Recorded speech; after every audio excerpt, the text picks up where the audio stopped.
So Namaste. My work is about rituals uh, and mantras, which was a work done by Fritz Stahl, and my idea is to compare with some of the position that he takes opposite to our view, the Vedic view and practitioner's view. And let me summarize in 15 minutes.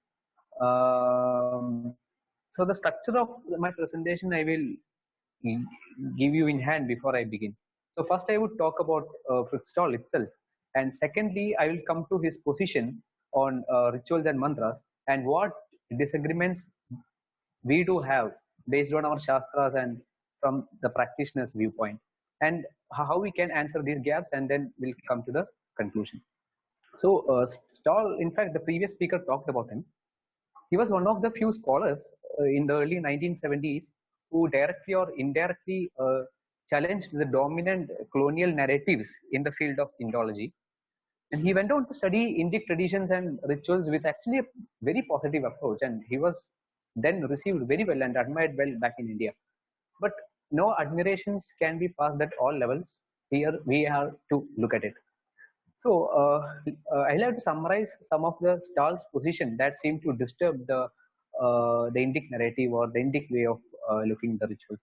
So Stahl identifies some of the paradoxes relevant in understanding the rituals, which are not the differences between the various school of thoughts, but certain inconsistencies that he claims within the general understanding of the ritual itself.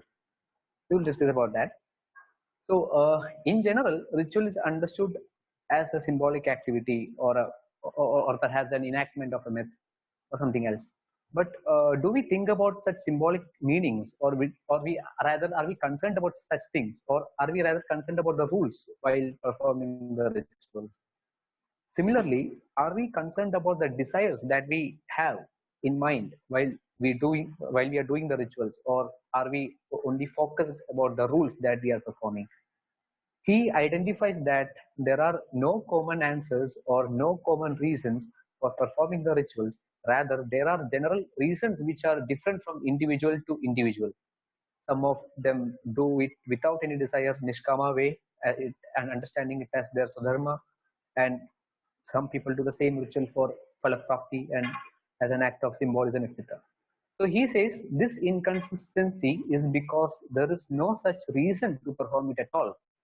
So the only common thing in ritual, in his understanding, is nothing but the rules and rules alone, not even the meaning. So there are two main arguments that he makes out of this. As rituals as a pure activity, rules are the only thing that makes distinct rituals from an ordinary activity. He postulates rituals in its original form, that is, in its origin, were a desireless action, a meaningless action, like an empty jar. He says all the symbolism, sankalpa, and the implications were added up later. These additions would have helped in the existence of these rituals, but ritual in its original form had nothing but these rules. So, so this was to build his argument that rituals are rules without meanings. So with regard to desire, we'll take on this first. With regard to desire, he quotes an Agnihotra hymn as an example, where the priest or the Yajamana says, Agniye idam nama while he does the liptation to the dravya to the fire. So here Stahl claims, so Agniye idam nama means this is for Agni and not for me. So here Stahl claims that Yajamana is renouncing the phala of the ritual while performing the action itself. So renouncement of phala or the renouncement of desire is there in the ritual as a rule. This is claim, this position. This is not my position. So we'll come to this. We'll address this later. So moving further, he makes another claim that rituals are as meaningless. So for this, he identifies certain similarities between the rule of syntax or the rule of language with the rule of mantras or the rule of rituals. So we don't have any disagreement over here. I mean, it's perfectly fine. So there could be those similarities. But he further moves to argue that the emergence of such semiotic system of language is from the rituals, and thus rituals are older than the human language itself. Human language are developed from the rules of ritual is his claim. So to illustrate this, Stahl identifies the similarities between the syntax of Vedic rituals and language. So here is particular about the Vedic rituals alone, not the general ritual that we see. Agni Shayana or Adhitatvam is his case study. So according to him, the language or mantra that is used in the ritual is initially meaningless. Language took birth with such empty structured sounds on which meanings were attributed later. Language is bound to meanings so that it will change with time. But whereas Vedic mantras, which are orally transmitted, remained unchanged because of the exactitude that we rested upon on the sonic rhythm over the meaning, and many of us are not concerned about the meanings while we are chanting. So this is his claim. So there could be a lot of agreement and disagreement from the practitioner side or from the Shastra side on his scholarly work.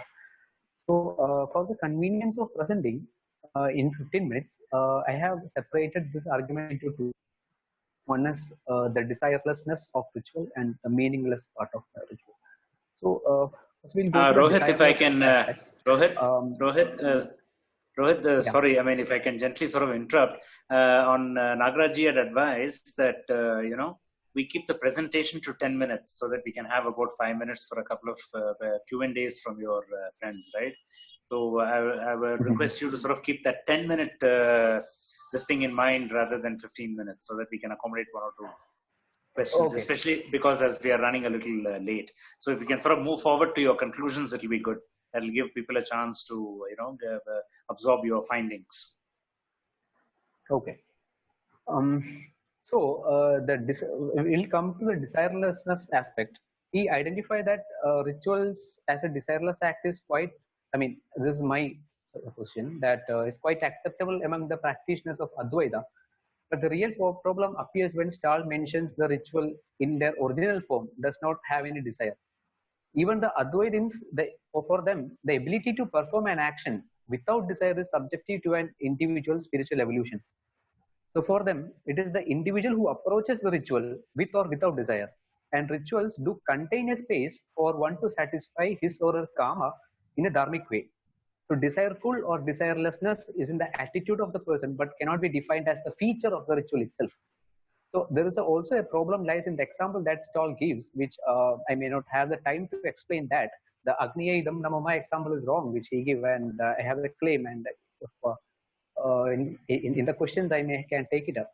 So going to the meaninglessness aspect, the indivisibility of sound and mantras, the indivisibility of sound and meaning is very unique to Sanskrit. So when Stahl says that mantras were, the actions pre-existed the mantras, that is, the rituals pre-existed the language or the mantras, is supposedly a wrong conclusion to make when we have that experiential way of knowing the mantras.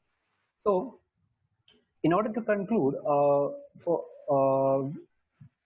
here we have okay. So one more point I have to make is, many of us stand without keeping the meanings of this mantra, and so in that way it is meaningless, but not valueless for us. When a practitioner does the chanting without being aware of its word meaning, it becomes meaningful when the sadhaka takes sankalpa, or when she receives an inner experience of chanting the mantras. So my conclusion to this is, we certainly see an aspect of desirelessness and meaninglessness in the ritual, but from a practitioner's point, none of this doesn't make an absolute feature of the ritual itself, as Stahl claims that they are meaningless. So Hinduism in general is filled with its unique ability to carry on such subtle distinction. It may be felt as paradoxes to an outsider, but for practitioners, they are definitely not. So Stahl being a part of the Western scholarship, let's keep it impersonal, Western scholarship and Western scholar, the previous verse mounted upon him perhaps made him to think this way. And even though he never had such imperial intention he had to bring such conclusion. So, so this is where I wanted to conclude upon the Okay, thank subtlety in you, Hindi. Rohit.